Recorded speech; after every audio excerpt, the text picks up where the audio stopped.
Inside Football with Bud Wilkinson, head coach of the University of Oklahoma's football team. 15 minutes of fast-moving, exciting highlights of football. The people, its plays, and its problems. Brought to you by your National Guard, a strong force of citizen soldiers and airmen. On the ground and in the air, they serve with pride on America's first line of defense. And now, here's Bud Wilkinson. Hello, everyone. It's good to be with you. You know, sometimes when you go to a football game, the offensive team moves into scoring territory. They have a 1st and 10 situation, and then the attack seems to bog down. Quarterback checks signals to analyze the defense. 1st and 10. The handoff to the fullback. Driving over the tackle, gains 3 yards. 2nd down and 7.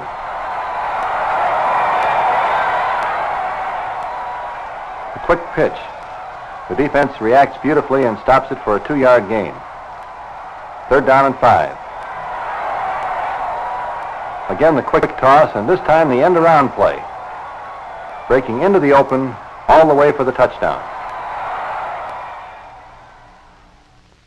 Bud, how can a play work so well when the defense seemed to have the offense completely stopped?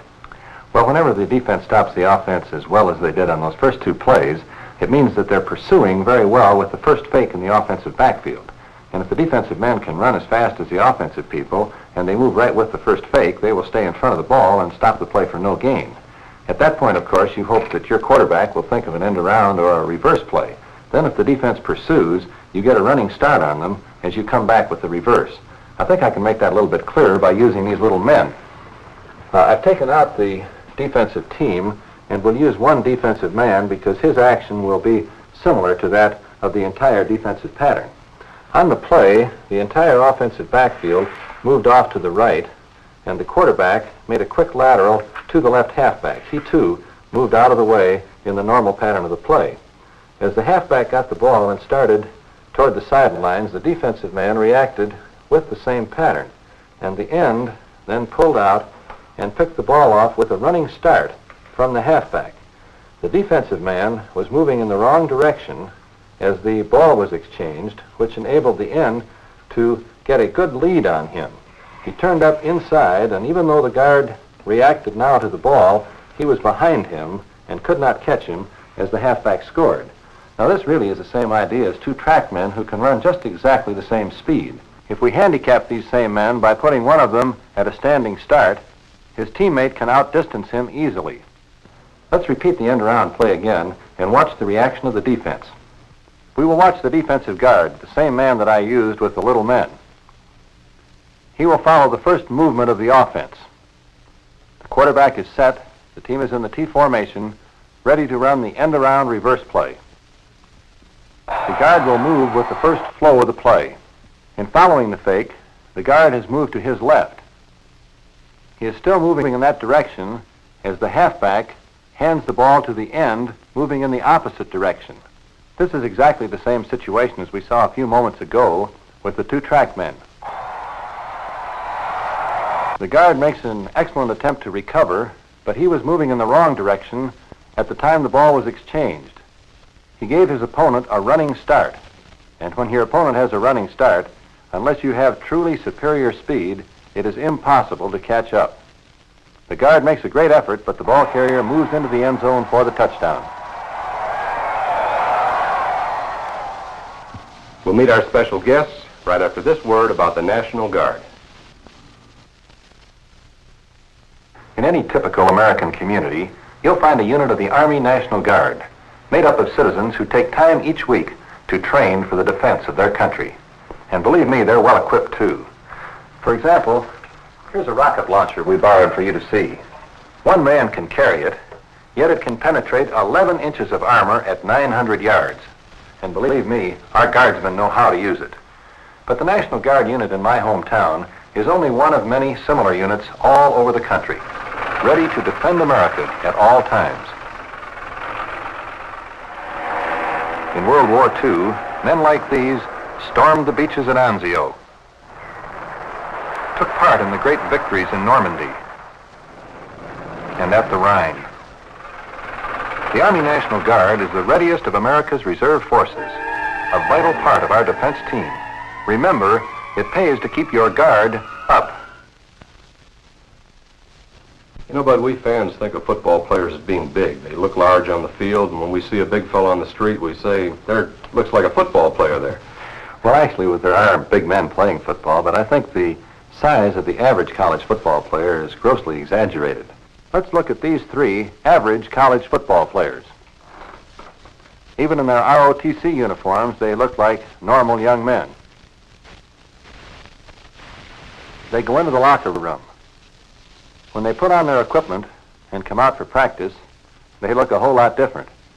That equipment seems to make them grow. Another common misconception about football players is that if you have big shoulders and a strong back, you're well equipped to play the game. Now, actually, football is played from the waist down. If you have strong legs, you move well, and that makes you a football player. When your center of gravity is low, like this little dowel, you can stay on balance very well. And if you can stay on balance and maintain the ability to move, you're a football player. If you look at these two young men and try to choose one of them as a football player, you probably think the man on the left is the best football prospect. Analyze these two physiques. The man on the right is the ordinary conception of a football player. Great chest development, strong through the arms and the shoulders. But his legs lack the compactness and muscle structure of the man on the left. Football is a game played from the waist down. In comparing these two people, the legs are the important thing.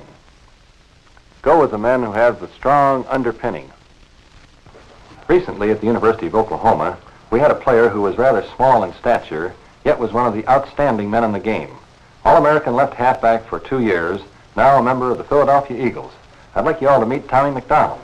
Thank you. It's really nice to be here. Well, I think all of us who have enjoyed watching Tommy score those touchdowns, Bud, realize that he doesn't look as large as he did on that football field.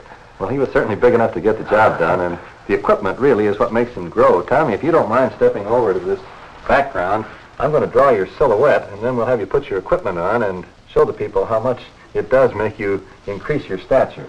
I'll start here and draw the silhouette as closely as I can around Tommy's head,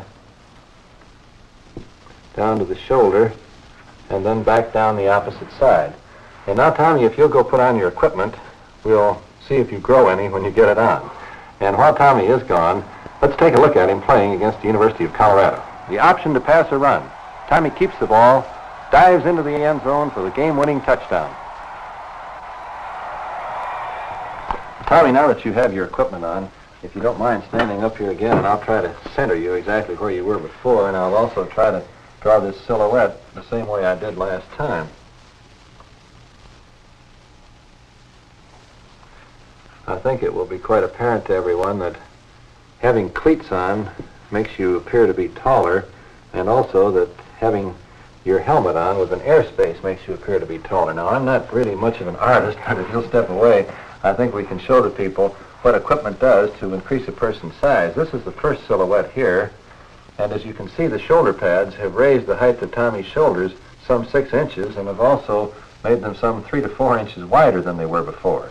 His head is a great deal bigger because the helmet has so much airspace in it, and of course, the combination of the cleats he's wearing and the airspace in the top of the helmet make him some 4 to 5 inches taller. So actually, football players do grow when they put on their equipment.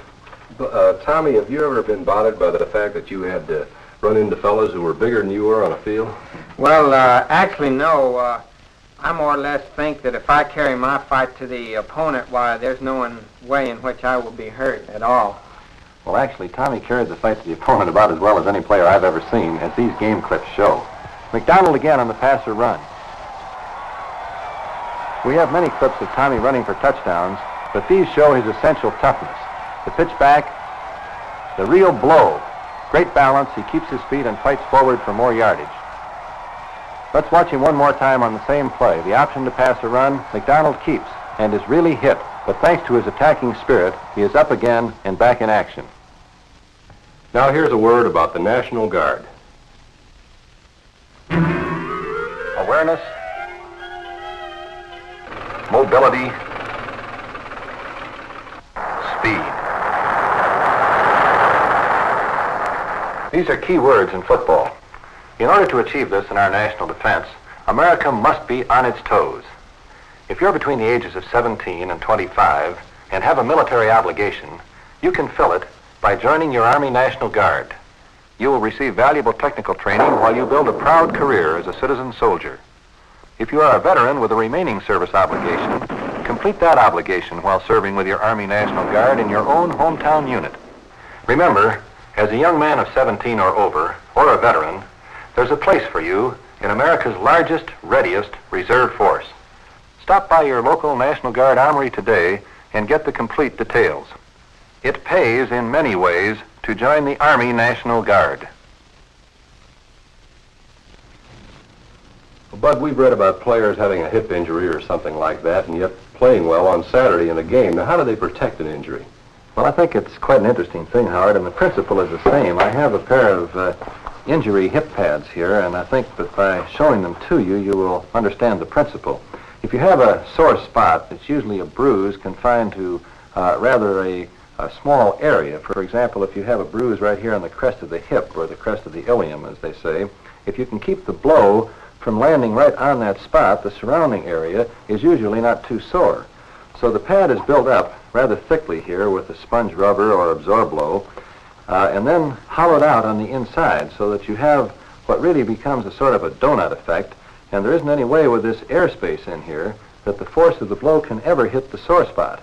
It is spread out and covers a large area all around where you do not want to be hit. And these pads are remarkably effective in absorbing a blow. Howard, if you'd put them on, I think that I can show people how well they do protect you by using this softball bat. I'll try to have very good aim.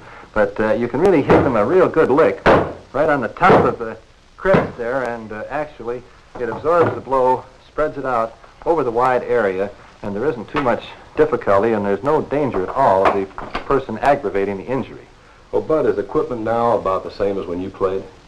Well, it's a great deal better, Howard. We've had the same improvement in athletic equipment as we've had in all of the other material things that we use in our daily lives.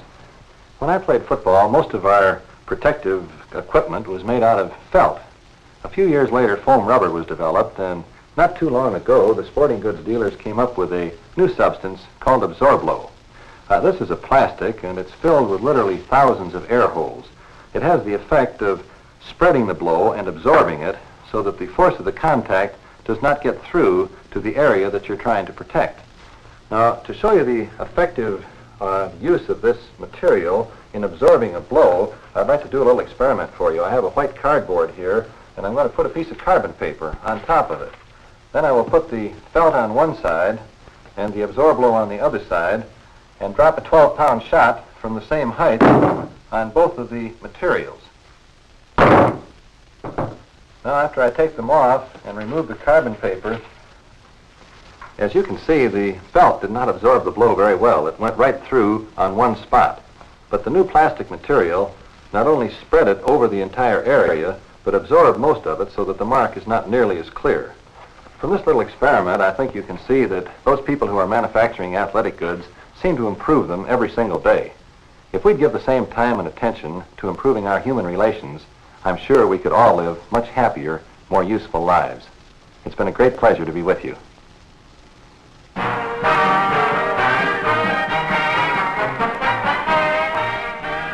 Inside Football features Bud Wilkinson and Howard Newman. Executive producer, Ned Hockman. Produced at Southwest Film Center. Inside Football is brought to you as a public service in support of your National Guard.